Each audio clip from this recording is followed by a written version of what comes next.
Wondering if Virgin Voyages is still worth it? We just got back from testing everything, and what we discovered about their all-inclusive pricing in 2025 might surprise you. And we break it all down for you in this video to help you decide if Virgin Voyages is right for you. Up next.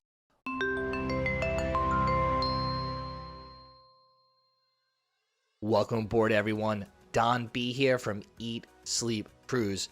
And prior to this cruise, it had been a few years since we last sailed with Virgin Voyages, and we had heard from some cruisers that the cruise line had been cutting corners. So we were invited back on board for the recent Celebration Voyage out of Miami to put the cruise line to the test. And for us, perhaps the biggest draw of cruising with Virgin Voyages is the dining. The cruise fare includes dining at over 20 different eateries. Though we have heard some rumblings that the food on Virgin Voyages has gone downhill since the cruise line's launch. But we can happily report that this was not the case during the sailing. In fact, most Virgin Voyages restaurants served food that is equivalent to what you would get at specialty restaurants on other cruise lines. My filet mignon at the wake was a perfectly seared, medium rare cut, with tempting starters like clam chowder and equally impressive side dishes. The meal easily rivaled any steakhouse at sea. Likewise, we indulged on various starters, such as fried calamari, meatballs, and an antipasta platter before savoring homemade pastas like bolognese, carbonara, and spaghetti with clams at extra virgin. At Pink Agave, we shared several small plates like guacamole, grilled corn, and chicken enchiladas, as well as seared shrimp. But we also made sure to save room for the bread pudding, as it's one of the best desserts on the entire ship. While the test kitchen and razzle dazzle aren't our favorites, the food quality and presentation are still top notch. If you were to have similar dining experiences on other cruise lines, you'd easily spend an additional $175 to $300 per person on top of your cruise fare. Virgin Voyages also gets casual dining right, well, for the most part. The galley is a cruise line's version of a buffet, with several different food stalls, serving a variety of cuisine from sushi and burgers to ramen, salads, and more. You can order custom-made selections at each station or take away some pre-made items. Some standout offerings include the tacos at Let's Talk About It, as well as all-day breakfast at Diner and Dash. There's also some other unique offerings, like a noodle station and sushi bento boxes to go. And then there's Wellbread that offers some tasty breakfast sandwiches in the morning. Health-conscious cruisers will appreciate the Daily Mix, which is a soup and salad bar, as well as Hot Off the Press, which offers paninis and sandwiches for breakfast and lunch. Although, while the food is fresh and flavorful, the galley can be frustrating for those who want to grab something quick to eat. Along with lines, guests often order menu items and are then given a pager to return once their selection is ready, which could take 10 minutes or more, especially during peak times. Likewise, there's the pizza place, serving some of the best pizza at sea that's included in the cruise fare. Again, you can wait up to 20 minutes during busy times for your own personal pizza. The Sun Club Cafe on Deck 16 is another hidden gem, serving poke bowls and bao buns in an al fresco setting. It's yet another casual dining option not far from the pool deck. For even more choice, there are tapas at the dock and the dockhouse, including some irresistible shrimp skewers, snacks at the social club, and complimentary ice cream at Lick Me Till I Ice Cream. Hey, I don't name these places. We made sure to sample as much as we could over 5 days, and all of these offerings lived up to our previous expectation. While many other cruise lines have actually cut back on food quality and included dining options, Virgin Voyages has stayed consistent. The cruise line still offers the best dining at sea in the mid to large size vessel category. However, getting reservations at restaurants can be a hassle. While Virgin promotes flexibility, popular restaurants like The Wake and Extra Virgin book up incredibly fast pre-cruise. Admittedly, it's a pain point that even the CEO acknowledged during a Q&A on the sailing. Our advice?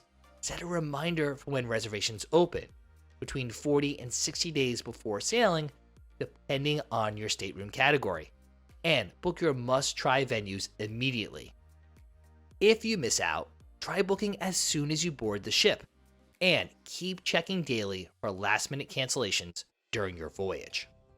While the cruise line still offers upscale and exquisite dining for a great value, its beverage program is more questionable.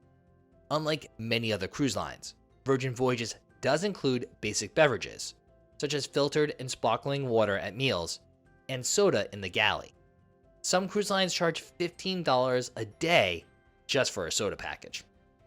However, the rest of the complimentary non-alcoholic drinks, like brewed coffee and non-pressed juices, are pretty standard across all cruise lines. So Virgin doesn't provide much additional value when it comes to drinks compared to lines like Oceania or Viking, which include drinks like specialty coffee as part of their cruise fares. The bar scene at Virgin Voyages remains relatively unchanged since the launch of the cruise line. However, drink prices, they have increased. I'm a fan of the Loose Cannon. This nautically themed bar is tucked away on Deck 7. It has great decor and theming, even if it's usually empty. The Draft House also offers an admirable selection of beers on draft and in cans and bottles. However, this venue's location in the roundabout does not provide much of a pub-like atmosphere. We love the vibe and chill ambiance at the Dock House, as well as its adjacent outdoor area, the Dock. The drinks here are a must-try, including the Red Sangria. However, the lineup of specialty cocktails at bars like Sip Champagne Bar or even On the Rocks and the Manor nightclub are not necessarily memorable. Perhaps Virgin Voyage's biggest miss is the lack of a drink package. For alcoholic drinks, Virgin Voyages uses what they call a bar tab system. Instead of a flat rate for unlimited drinks, you prepay for a tab, and the cruise line adds bonus dollars depending on how much you commit. For example, if you prepay $300, the cruise line might add a $50 bonus, giving you $350 to spend on drinks once on board.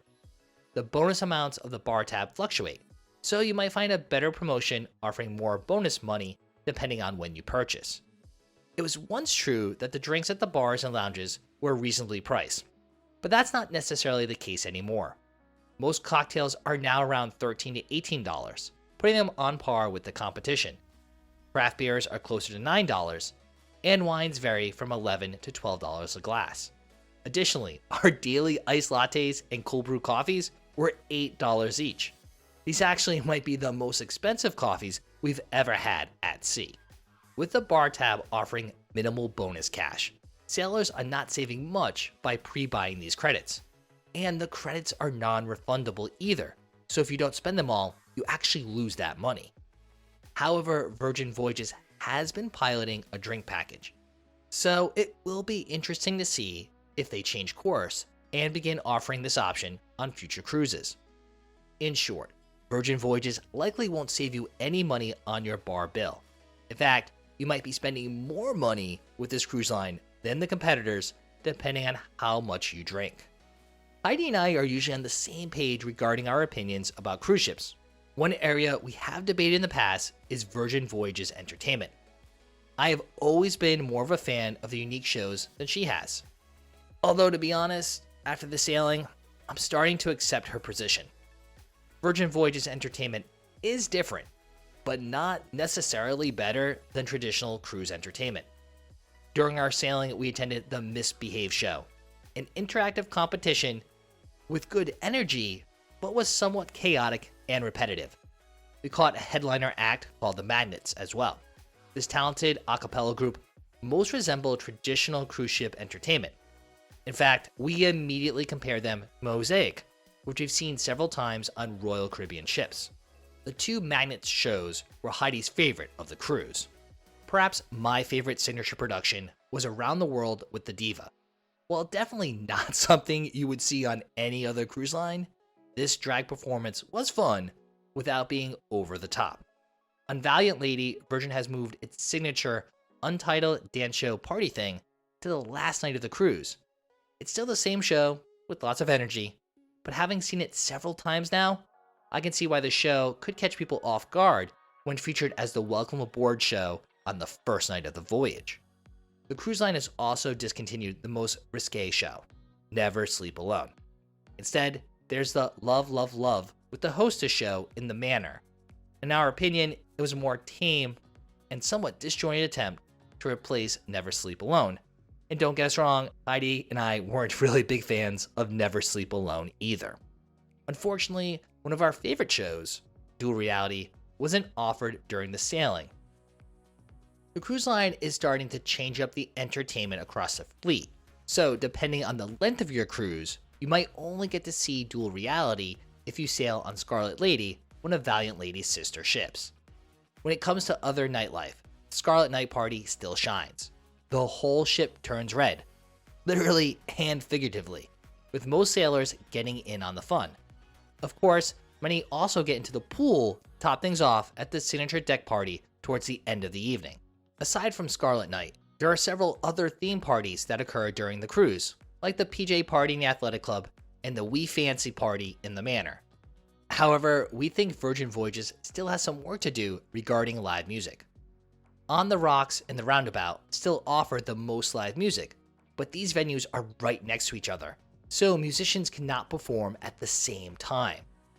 For a ship of this size, we believe live music performances should co-occur to help disperse the crowds. Many venues still seem underutilized in the evenings, especially the Dockhouse. An acoustic guitarist would work great here or in the Loose Cannon. A sing-along piano bar would also be a great addition to the fleet, as these type of venues are often standing room only on other cruise lines. Nonetheless, we did enjoy live music that was offered. Selkie, a solo guitarist, offered your typical coffeehouse vibes. We've seen her on previous sailings and always enjoy her sets. There were two rock bands, Plan V and Kennedy and the Groove, that rotated sets on different nights at On the Rocks. A house band, Groove Trio, played reggae and soul several times as well. So there wasn't a lack of talent on board, it was just poor scheduling. Virgin Voyages has also caved somewhat when it comes to onboard activities. When we first sailed with them, we commented on the lack of things to do, and now there are diverse daytime and nighttime activities. Many of them are similar to what you find on most other cruise lines, albeit with a Virgin Voyages twist. Activities like trivia, game shows, and even karaoke are now regular parts of the events and happenings.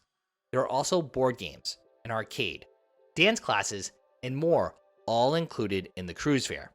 Another benefit of Virgin Voyages is free group fitness classes. They offer a variety of sessions, from spin classes to the VHS workout, cue the 80s spandex attire, and morning yoga. Many classes have limited spots, so it's best to book once on board. The included group classes for fitness enthusiasts probably save you around $25 a day compared to other cruise lines. However, the rest of the fitness areas, like the gym, were on par with other cruise lines or seemingly not utilized at all, like the boxing ring and other equipment at the Athletic Club. And yes, do not worry, Virgin Voyages even offers pickleball in its sports court. Although I'm not a pickleball player, I don't necessarily think the court is regulation size. Love them or hate them, the staterooms on Virgin Voyages boast some useful features and some design flaws. For this sailing, we stayed in cabin 13178A. Located midship on the port side of deck 13, this sea terrace stateroom measures approximately 185 square feet and has a 40 square foot balcony. The multifunctional furniture and sparse accommodations are not for everyone. We missed having the typical storage space you find on most cruise lines. There is little drawer or shelf space anywhere else in the cabin beyond the closet. With one accent chair, a small table, and a small desk, there isn't much room to spread out in the cabin. Another miss for Virgin Voyages is the transformational seabed. While first touted as a useful feature, the cruise line has essentially abandoned using your bed as a sofa. During our 5-night sailing, the bed remained as a bed the entire time, which meant there was no sofa in the room. On a positive note, the room has several power outlets and USB-A outlets near the bed and the desk. So we didn't have any issues charging our devices or using our computers during the sailing. The tablet-controlled mood lighting system lets you change your cabin's lighting with presets. While it's a fun novelty, we didn't make use of it. The same tablet has other features too, like controlling the television, checking your onboard account, opening the blinds, or ordering room service, i.e. Ship Eats.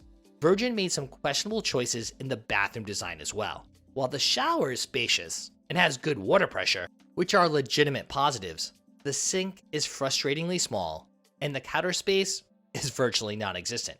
If you travel with even a modest amount of toiletries, you'll struggle for space to store them. What Virgin did get right is the sea terrace hammock in most balcony cabins. This feature, which might seem gimmicky, is genuinely enjoyable. We spent several relaxing hours here watching the ocean. Basic Wi-Fi is among the other inclusions on Virgin Voyages. While the included internet is adequate for social media and checking emails, the cruise line now offers several upgraded packages. Unfortunately, these packages start at $30 per day per device for premium Wi-Fi.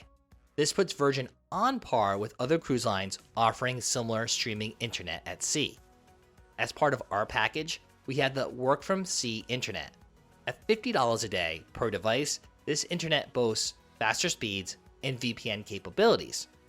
I was able to take team calls, but Wi-Fi didn't work any better, but it also wasn't any worse than other streaming packages from competitor cruise lines who now use Starlink, which charge roughly $20 to $30 per day per device. So honestly, we believe many sailors will probably upgrade their internet, so the free basic Wi-Fi included in the cruise fare doesn't really provide any additional value. However, the included gratuities definitely do. We think many cruisers will agree with us when we say we appreciate Virgin Voyages' transparent pricing. Virgin doesn't charge service charges or gratuities, whether purchasing a cocktail or getting a massage. So that $15 cocktail, it's $15, and you don't need to pay any extra $2.10 or $3 service charge for a libation. Along with no gratuities on purchases, there's no daily service charge. Virgin Voyages still includes all tips and gratuities in the base fare. There are no additional charges automatically added to your shipboard account, no envelopes on the last day, and no awkward tipping interactions, creating a more relaxed service experience. Traditional cruise lines typically charge $16 to $20 per person per day in gratuities. That's $80 to $100 per person on a 5-night cruise, or about $160 to $200 per couple. Of course, cruisers are free to tip crew members who go above and beyond, like our favorite barista RJ.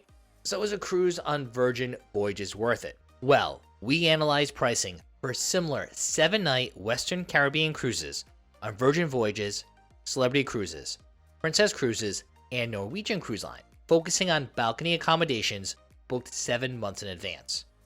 Virgin Voyages fare was $3,570, which included everything we discussed: all dining, basic beverages, basic Wi-Fi, gratuities, and fitness classes.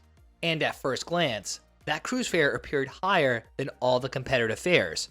That similar 7-night cruise on Star Princess had a starting fare for a guaranteed balcony of $2,300, and Celebrity Excel had a starting fare of $3,000 for a guaranteed veranda. However, those comparisons aren't necessarily straightforward. Once you add a few specialty dinners and basic Wi-Fi, the pricing for those two cruise lines is more in line with Virgin Voyages. With Norwegian's More at Sea promotion, the Western Caribbean cruise on Norwegian Prima was priced at $3,250. This promotion includes unlimited drinks, 3 specialty dinners, and a limited number of Wi-Fi minutes. Plus, Norwegian Cruise Line provides shore excursion credits for tours at each port of call. However, specialty coffee and bottled water are not included in the Norwegian Cruise Line drink package. Then you have to add on those daily gratuities. Once you do that, you have a much closer match to Virgin Voyages, but with some unlimited alcoholic beverages. Perhaps the best value we found when comparing all these cruises was the Princess Premier package, which was priced at $3,500. It offered unlimited alcoholic beverages, all specialty dining, fitness classes, high-speed internet, and even service charges. Actually, in some ways, that sailing on Star Princess with the Princess Premier package is actually providing more than Virgin because it has basically all the same inclusions plus an unlimited alcohol drink package. So, deciding if it's worth it to sail with Virgin Voyages really comes down to your cruising style and what you value the most as inclusions when traveling. While Virgin Voyages was a bargain when the cruise line first launched, the line's current cruise fares align more with those of other premium and contemporary cruise lines. Don't get us wrong, we think Virgin Voyages is still a great cruise for the price. However, the cruise line has increased its fares to reflect better what's included and now is just more comparable to other cruise lines. And let's just be honest, essentially all cruise lines have increased prices across the board over the past 4 years.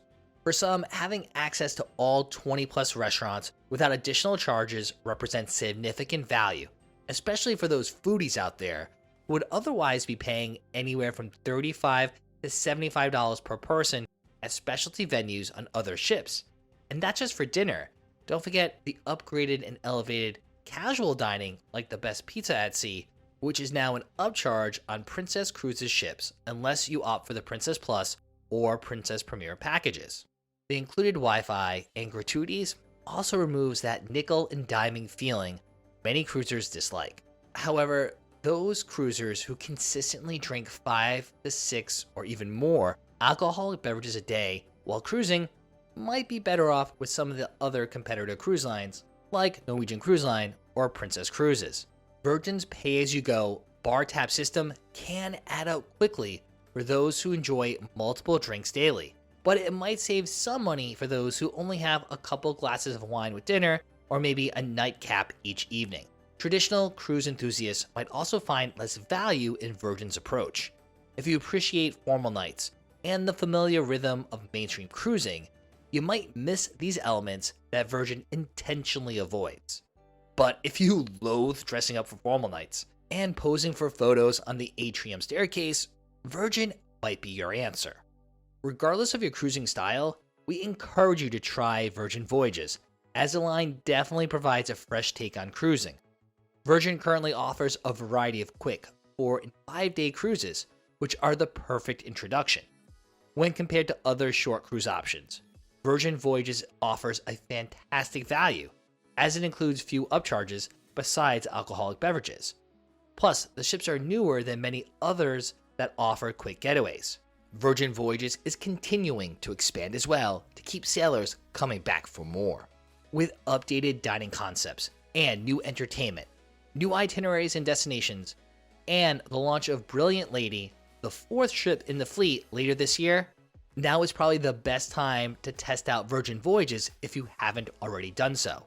But before you do, you need to check out our latest video of what's included on Virgin Voyages, plus what will cost you extra. That way you'll know everything included in the cruise fare, plus be able to budget for all those additional add-ons, and you'll be one step ahead of everyone else on board, and your Virgin Voyages cruise will be smooth sailing.